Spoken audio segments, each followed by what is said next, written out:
Hello everyone, welcome to Biology Study Point, and in this video we will talk about the heterotrophic mode of nutrition.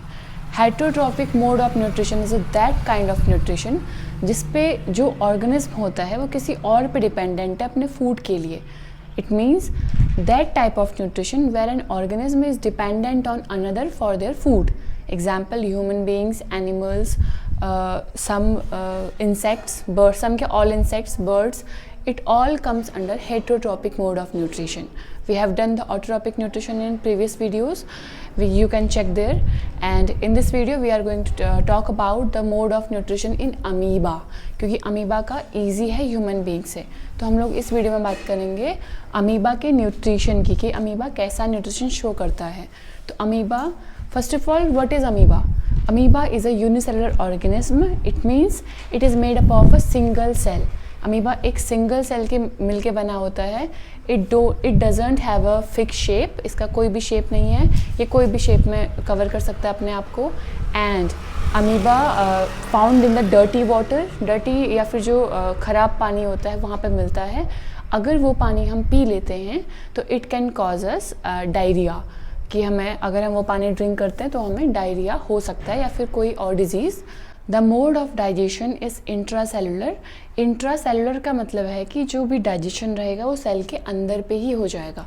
Food particle पहले cell के अंदर पे ingestion होगा उस particle का, then digestion and then absorption and then egestion. तो ये पूरा एक सेल के अंदर पे प्रोसेस हो रही है. That's why it is known as intracellular digestion.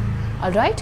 And जो अमीबा होता है उसका मैं आपको डाइजेशन के स्टेप्स बताती हूँ.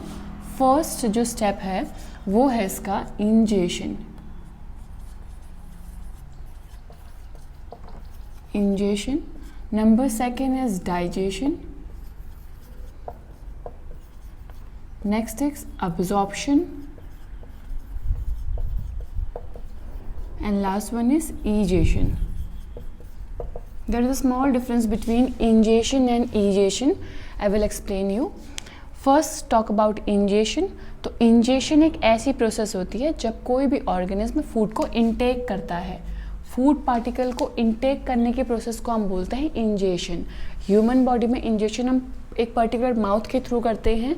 एनिमल्स भी माउथ से इंजेशन करते हैं, फूड को खाना खाते हैं. एंड अमीबा के पास इंजेशन के लिए कोई पर्टिकुलर ऑर्गन नहीं होता. ठीक है ना. तो अमीबा का अगर मैं इंजेशन की बात करूं तो यहाँ पे अमीबा का diagram. Amoeba don't have any fix shape.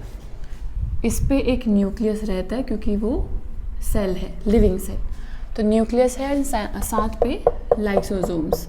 Lysosomes are known as the suicide bag of a cell. It means it contains enzymes. Enzymes क्या करते हैं? फूड मॉलिक्यूल्स को डाइजेस्ट करते हैं. तो दे आर कॉल्ड स्यूडोपोडिया.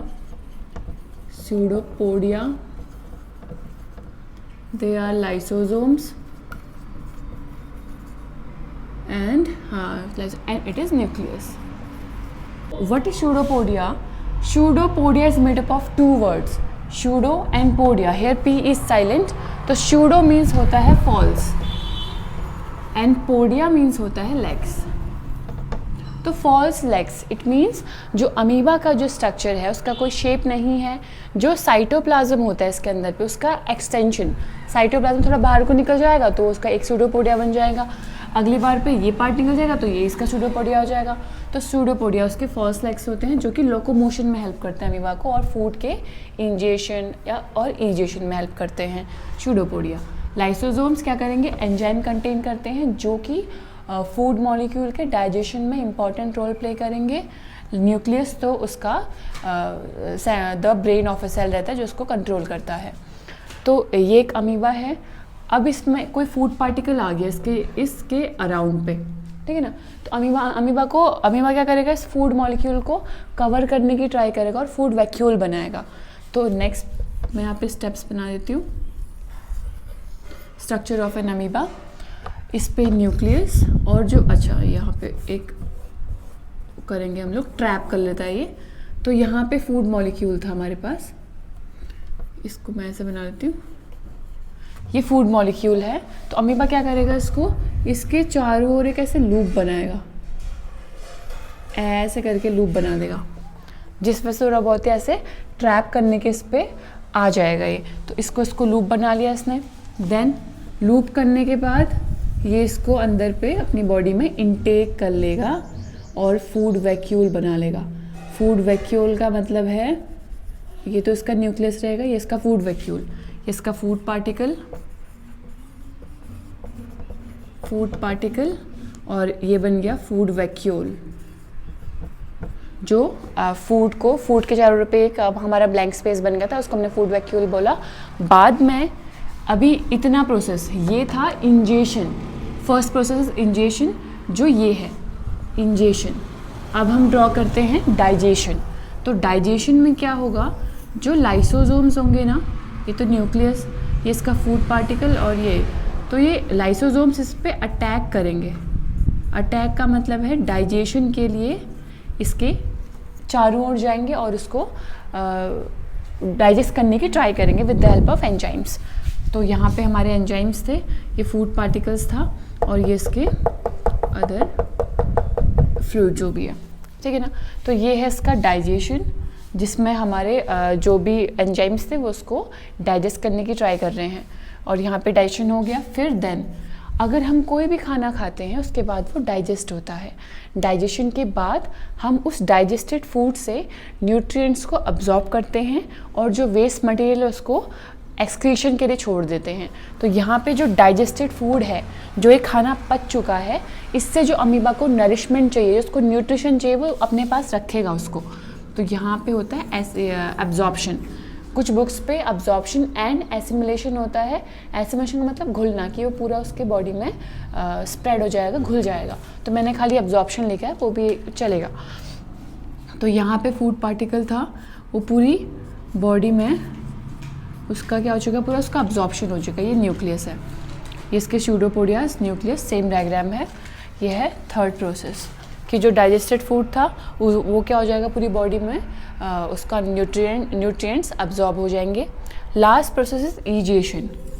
ईजिएशन थोड़ा similar word sound करता है इंजेशन का, पर डिफरेंस ये है, इंजेशन में हम फूड को इनटेक करते हैं और ईजिएशन में हम उसको एक्सक्रीट करते हैं, वेस्ट को थ्रू आउट करते हैं। तो अमीबा ने जो भी यहाँ पे अब्जॉर्ब किया था न्यूट्रिएंट्स, उससे जो वेस्ट बन जाएगा, जो वेस्ट बच गया उसकी बॉडी में, हार्ड मटेरियल, वो उसके इस वॉल पे लगाना शुरू कर जाएगा, अपनी आउटर वॉल पे, और अंदर पे तो लेंगे ही, ऐसे इसकी वॉल पे लगा देगा, ठीक है ना। अब जैसे ही इस वॉल पे प्रेशर इंक्रीज होगा, अमीबा का जो आउटर वॉल है, जो स्यूडोपोडिया वाली, यहाँ पे अगर प्रेशर इंक्रीज होगा तो ये क्या हो जाएगा, बर्स्ट होके एक ऐसे शेप पे या फिर कैसे भी, तो यहाँ से जो भी वेस्ट हैं वो बाहर निकल जाएंगे अमीबा से, ठीक है ना। तो ये था एब्जॉर्प्शन और ये था एसिमिलेशन। बोथ आर एसिमिलेशन, कि पहले एसिमिलेशन में वॉल लगाई, उसके बाद अगर प्रेशर इंक्रीज होगा then it will through out from amoeba's body. तो वहाँ पे उसकी जो वॉल थी वो बर्स्ट होके, वॉल रैप्चर होके जो वेस्ट होगा वो उसके बॉडी से बाहर निकल जाएगा। तो ये था अमीबा पूरा, इंजेशन, डाइजेशन, एब्जॉर्प्शन, एसिमिलेशन। पहले फूड पार्टिकल आया तो उसने ट्रैप बनाया, लूप बनाया एक, उसके बाद वो लूप बना के उसने उसको डाइजेस्ट किया, यहाँ पे डाइजेशन है। उसके बाद डाइजेस्टेड फूड को अब्जॉर्ब करेगा, फिर अब्जॉर्ब करने के बाद जो वेस्ट बच जाएगा उसको अपनी वॉल पे लगा के उसको बॉडी से थ्रू आउट कर देगा। तो ये है पूरा digestion in amoeba. Thank you.